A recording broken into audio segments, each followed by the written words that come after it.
Episode 11 लेकर आ गई हूँ बीस्ट गर्ल का। टीचर दरवाजा खोलते हुए बोलती है, हे लिन, लॉर्ड आई है, जल्दी से बाहर आकर इनकी बातें सुनो।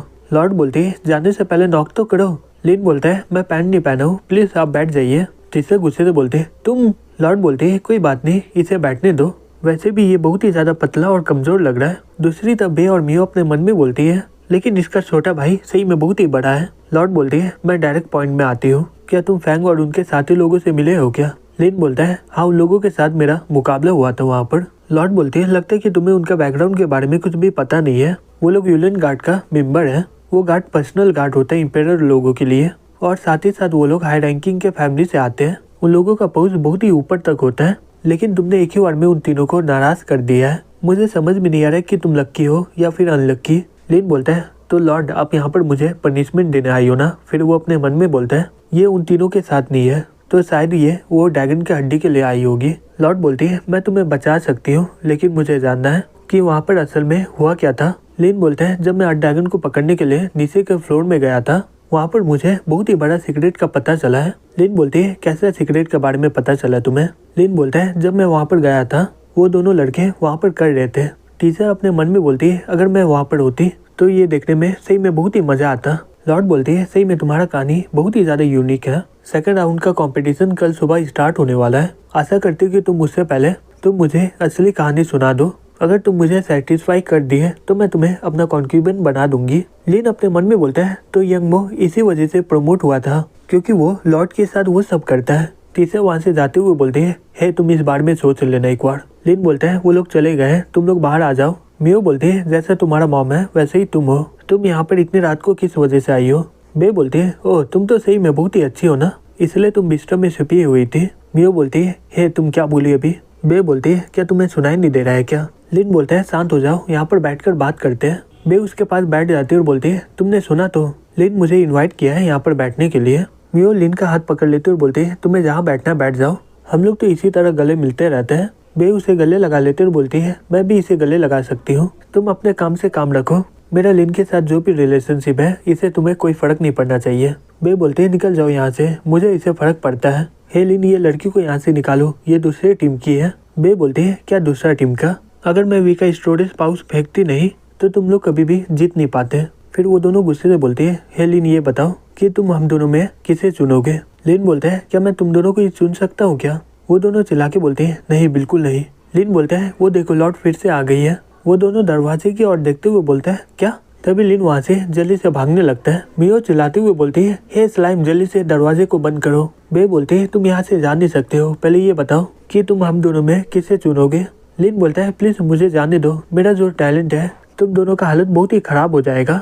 जैसे ही वो जंप करने वाला होता है, तभी मियो उसका टॉवल पकड़ लेती है और उन दोनों को उसका छोटा भाई का दर्शन हो जाता है। अगले दिन ल्यू वहाँ पर पहुँच जाता है और बोलता है, हे अंकल जग जाओ, हमें टूर्नामेंट के ग्राउंड में जाना होगा। रुको, ये दरवाजा तो खुला हुआ है। फिर वो दरवाजा खोल के देखता है, वहाँ पर लिन मियो और बे के साथ सोया होता है। ये देखकर ल्यू अपने मन में बोलता है, मुझे तो उसकी जगह होना चाहिए था। कुछ देर के बाद वो सभी लोग टूर्नामेंट में पहुँच जाते हैं। टीचर बोलते हैं, सबके सभी पार्टिसिपेंट यहाँ पर आ चुके हैं, तो मैं स्टार्ट करती हूँ। इस राउंड में 8 प्लेयर होंगे और जो अपने ओपोनेंट से जीतेगा वो सेमीफाइनल में पहुँच जाएगा। लिन अपने मन में बोलता है, हम लोग तो 5 लोग हैं, लेकिन इसे 8 कहाँ से दिख रहा है? लग रहा है कि इसका चश्मा का नंबर बहुत ही ज्यादा बढ़ गया है। टीचर बोलते हैं, जबकि यहाँ पर सिर्फ 5 पार्टिसिपेंट है, इसलिए हमारे सिटी लॉर्ड खास तौर पर इन्वाइट किए हैं इंपेरियल कैपिटल के 3 एक्सपर्ट को, वो लोग तुमसे लड़ने वाले हैं। वी शॉक्ड होकर बोलते हैं, लेकिन क्यों? हम लोग तो इनके सामने कुछ भी नहीं है, तो इनसे मुकाबला करना तो बहुत ही ज्यादा दूर का बात है। टीचर बोलते हैं, हे बकवास बंद करो, अगर तुम्हें खेलना है तो खेल सकते हो, नहीं तो तुम जा सकते हो यहाँ से। जिसे भी ये कंपटीशन में रहना है, जल्दी से यहाँ पर आकर कार्ड निकालो। मियो बोलती है, ये तो एकदम क्लियर है कि ये तीनों लिन के लिए आए हुए हैं, अगर एक भी लोग तैयार हो गया तो लिन मुसीबत में पड़ जाएगा। बे बोलती है, हाँ तुम सही बोल रही हो। मियो बोलती है, तुम्हें लिन का मामले में दखल नहीं देना चाहिए।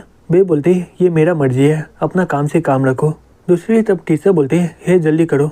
वी बोलते हैं, ठीक है मैम। वहाँ के सभी पार्टिसिपेंट आपस में बात करते हुए बोलते हैं, प्लीज इसमें मेरा नाम ना हो, मुझे उन लोगों से लड़ना नहीं है। वी बोलता है, ये बॉक्स सही में बहुत ही ज्यादा गहरा है, रुको मुझे एक मिल गया है। वी बोलता है, मैं ग्रुप डी में हूँ। फिर वो सभी लोग लॉटरी से एक एक बॉल निकाल लेते हैं। कुछ देर के बाद टीचर बोलती है, मैच सेट हो चुका है, सभी पार्टिसिपेंट रेडी हो जाओ और हर एक मैच के बीच आधे घंटे का ब्रेक होगा। वी हंसते हुए बोलता है, सही में तुम्हारा लग तो बहुत ही बेकार है, अब तुम मेरे हाथों में पड़े हो, मैं तुम्हें सबक सिखाऊंगा। दूसरा लड़का बोलता है सही में ये तो बहुत ही ज्यादा कोइंसिडेंट है, उन तीनों का नाम ही नहीं आया, इसका मतलब हम लोगों को उनसे लड़ना ही नहीं होगा।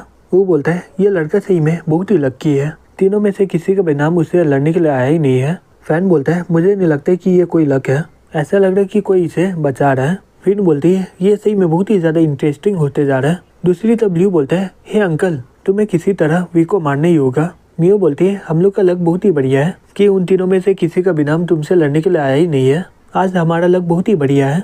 लेन बोलता है कोई ये दिखाना चाह रहा है कि वो एक ही वार में वो तीनों को मार दी है और वो चाहती है कि मैं उसका पालतू बन जाऊँ, तभी वो मुझे बचाएगी। ल्यू बोलता है किसका पालतू बनना है, मुझे बताओ क्या मैं उसका पालतू बन सकता हूँ क्या, और ये भी बोलना कि वो लड़की बहुत ही सुंदर है क्या। टीचर बोलती है मैच का रूल ये है कि यहाँ पर कोई भी टाइम लिमिट नहीं है, मैच तभी खत्म होगा कोई रिंग के बाहर गिर जाएगा या फिर वो सरेंडर कर देगा। ठीक है तुम लोग रेडी कर सकते हो। वीर बोलते हैं हे बच्चे क्या तुम्हें डर लग रहा है मेरी ओर देखने में, अगर तुम यहाँ पर झुककर मुझसे माफी मांगोगे तो मैं तुम्हें माफ कर सकता हूँ। लेन बोलता है जल्दी करो मेरे पास ज्यादा समय नहीं है। फिर वो अपने मन में बोलता है ये तो वही बीस्ट है ना जिसका लाइटनिंग एट्रीब्यूट है।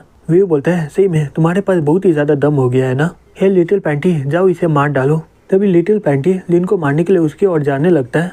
लिन बीस्ट वाला बैस फेंकते हुए बोलता है जाओ इसे शांत करो। मियो बोलते है ये तीनों बीस्ट का इस्तेमाल एक ही वर्ड कर रहा है। ल्यू बोलता है ये तो स्टार्टिंग में अपना पूरा ताकत दिखा रहा है। जाओ बोलती है मैं पहले जाती हूँ, फिर वो जाल से हमला कर देती है। वी हंसते हुए बोलता है सही में तुम्हें ये लग रहा है कि तुम ये जाल से लिटिल पैंटी को रोक सकती हो। तभी जाओ जाल का इस्तेमाल करके दोनों को किस करवा देती है। एक लड़का बोलता है ओ नहीं ब्रदर वी को बहुत ही ज्यादा चोट लगा है। बे बोलती है हार मान लो नहीं तो तुम्हें और भी ज्यादा चोट पहुंचेगा। वी बोलती है नहीं रुक जाओ। वो दोनों शॉक्ड होकर बोलते हैं ओ ये तो अभी भी होश में है। वी बोलते हैं ये जख्म बहुत ही ज्यादा छोटा है और तुम दोनों हिलना बंद करो। वो लोग बोलते हैं हे हम दोनों हिल नहीं रहे। तभी जाओ अपने जाल से उन दोनों को जकड़ लेती है। लिन बोलता है हे वी मैं अपना ज्यादा समय बर्बाद नहीं करूंगा, अच्छा होगा कि तुम हार मान लो। वी बोलता है हे बकवास बंद करो, मेरा लाइफ का मोटो में कभी भी सरेंडर लिखा ही नहीं है। उसका टीम का मेंबर बोलता है हे ब्रदर वी वो तुम्हारे पीछे है यहाँ पर नहीं है। वी बोलता है लिटिल पैंटी का वजन है 2400 किलोग्राम, मुझे लेकर 2500 किलो हो गया, अगर मैं हिला नहीं तो ये लोग मुझे कभी भी बाहर नहीं फेंक सकता है। लेकिन रेफरी को बोलता है क्या मैं इन लोगों को मार सकता हूँ क्या। रेफरी बोलता है नहीं बिल्कुल नहीं, तुम अपना ओपोनेंट को सरेंडर करवाओ या रिंग से बाहर फेंक दो। लेकिन वहाँ पर बैठ जाकर बोलता है जी और नैनी अब जल्दी से इसे सरेंडर करवाओ। वो दोनों बोलती है ठीक है मास्टर। वी बोलता है अगर तुम हनी ट्रैप का इस्तेमाल करोगे मेरे ऊपर तो शायद मैं हार मानने के लिए तैयार हो जाऊंगा। लिन बोलता है तुम्हारे लिए कोई भी हनी ट्रैप नहीं है, मैं तुम्हें हॉट वैक्स का एक्सपीरियंस दूंगा। तभी नैनी अपने जादू से वहाँ पर एक बड़ा सा बर्फ ले आती है, फिर जी बर्फ के नीचे अपना आग डाल देती है। कुछ देर के बाद पानी का बूंद वी के ऊपर गिरता है। वी चिल्लाते हुए मदद मांगने लग जाता है और बोलता है हे लिटिल पैंटी तुम तो बहुत ही ज्यादा ताकतवर हो ना, जल्दी से मुझे ये पानी से बचाओ। लिटिल पैंटी उसे घुमाकर ऊपर कर देता है। वी चिल्लाते हुए बोलता है हे भालू कहीं के जल्दी से घूम जाओ, नहीं तो तुम्हें पता ही है तुम्हारे साथ क्या होगा, मैं तुम्हारे बॉडी का हर बाल को उखाड़ दूंगा। तभी लिटिल पैंटी गुस्से से उसके ऊपर कुदक जाता है। कुछ देर के बाद वो सभी लोग किसी तरह वो बियर को हटाते हैं। वी रोते हुए बोलता है मैं हार मानता हूँ, मुझे और लड़ना नहीं है, मैं घर जाना चाहता हूँ। रेफरी बोलता है चिंता मत करो सब खत्म हो चुका है। ल्यू उसे गले लगा लेता है और बोलता है अंकल आप सही में बहुत ही बढ़िया हो। मियो भी जाकर उसे गले लगा लेते और बोलती है हम लोग तो पहले राउंड बहुत ही आसानी से जीत गए। लिन बोलता है आगे वाला मैच उतना भी आसान नहीं होने वाला है। दूसरी तरफ किंग अपने ओपोनेंट को इतना मारता है कि वो बहुत ही ज्यादा घायल हो जाता है। कुछ देर के बाद टीचर बोलती है पहला राउंड क्लियर हो चुका है, तुम लोग सेकंड राउंड में आ चुके हो, अब अगला सेमीफाइनल मैच होने वाला है और उसका पहला मैच किन और लिन के बीच होगा। ल्यू चिल्लाते हुए बोलता है अंकल आप अपना पूरा दम लगाइएगा। मियो बोलती है संभल के रहना, अगर तुम उसे हरा नहीं पाओगे तो हार मान लेना। टीचर बोलती है लॉर्ड मुझे ये बोलने बोली है, अभी भी देर नहीं हुआ है, तुम अपना मन बदल सकते हो। लिन बोलता है लॉर्ड का शुक्रिया अदा बोलना, लेकिन इसकी कोई जरूरत नहीं है।